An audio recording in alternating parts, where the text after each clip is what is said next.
বৃহস্পতিবার পবিত্র রাতে আল্লাহ তাআলার এই চারটা নামের ওসিলা দিয়ে আল্লাহ তাআলার কাছে যদি আপনি চাইতে পারেন, আল্লাহ তাআলা আপনার মনের সমস্ত আশাগুলো পূরণ করে দিবেন ইনশাআল্লাহ।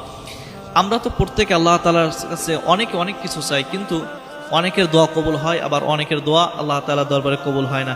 এজন্য আপনি যখন চাইবেন বেশ কিছু সিস্টেম ফলো করে যদি আল্লাহ তাআলার কাছে চাইতে পারেন, আল্লাহ তাআলা আপনার মনের সমস্ত আশাগুলো পূরণ করে দেবেন ইনশাআল্লাহ।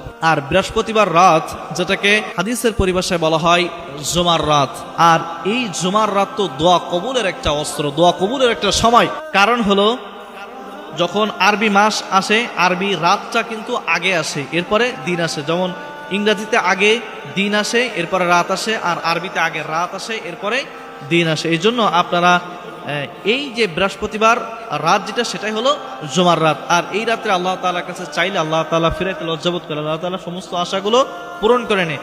আর আল্লাহ তাআলা যে চারটা নাম, এটাকে বলা হয় ইসমে আজম। আর এই ইসমে আজমের ওসিলায় যদি আল্লাহ তাআলার কাছে চাইতে পারেন, আল্লাহ তাআলা আপনার মনের সমস্ত আশাগুলো পূরণ করে দিবেন, সব চাওয়া পাওয়াগুলো আল্লাহ তাআলা আপনার পূরণ করবেন। তো কোন চারটা আল্লাহ তাআলার যে নাম রয়েছে, ইসমে আজম রয়েছে, সেটা হলো সর্বপ্রথম ইয়া আল্লাহ। সবচাইতে যতগুলো 99 নাম রয়েছে তার ভিতরে সবচাইতে গুরুত্বপূর্ণ যেটা নাম হলো ইয়া আল্লাহ। এটা পড়বেন আপনি 7 বার। ইয়া আল্লাহ পড়বেন আপনি 7 বার। এরপর ইয়া হাইয়্যু ইয়া কাইয়্যুম এটা পড়বেন 11 বার। এরপরে ইয়া জাল জালালি ওয়াল ইকরাম এটা পড়বেন 21 বার। ইয়া রহমান ইয়া রহিম এটা পড়বেন 41 বার। এই চারটা দোয়া এগুলো পড়ার পরে এরপরে আপনি আল্লাহ তাআলার কাছে আপনি চাইবেন। কোন সময় এটা বলবেন আর কি সিস্টেম আরেকটু বিস্তারিত বলি। আপনারা সবথেকে সুন্দর হয় যদি তাহাজ্জুদের নামাজে এটা করতে পারেন। আর যদি সেটা সম্ভব না হয়, তাহলে আপনি ইশার নামাজের পরে, যেহেতু রমজান মাস চলতেছে, তারাবি শেষ করার পরে আপনি নিরিবিলির সময়ে 2 রাকাত করে 4 রাকাত নামাজ আদায় করলেন। নামাজ আদায় করার পরে, নফল নামাজ আদায় করার পরে আপনি শুরুতে কয়েকবার দুরূদ শরীফ এবং ইস্তেগফার পাঠ করে এই আল্লাহ তাআলার এই চারটা নাম প্রথমে 7 বার, এরপরে পরেরটায় 11 বার, এরপরে 21, 41 এই নিয়ম আপনারা বেজরি কিন্তু পড়বেন।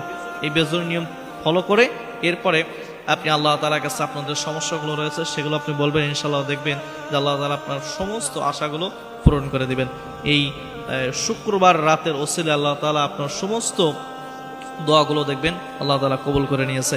এজন্য এই রাতটা যেন কারোর হেলায় মিস না হয়, এই রাতটা যেন কারোর হেলায় ছুটে না যায়, এমন যেন না হয় যে এই রাতটা আসলো আবার চলে গেল, আমাদের কোনো ফায়দা হলো না। মনে রাখবেন বৃহস্পতিবার রাত কিন্তু খুব গুরুত্বপূর্ণ রাত। এই রাত্রে কিন্তু আল্লাহ তাআলা দরবারে দোয়া কবুল হয়। এজন্য এই রাত্রে এই ওসিলাগুলো দিয়ে আপনি যদি দোয়া করতে পারেন, ইনশাআল্লাহ আপনার সমস্ত দোয়া আল্লাহ তাআলা কবুল করে নেবেন।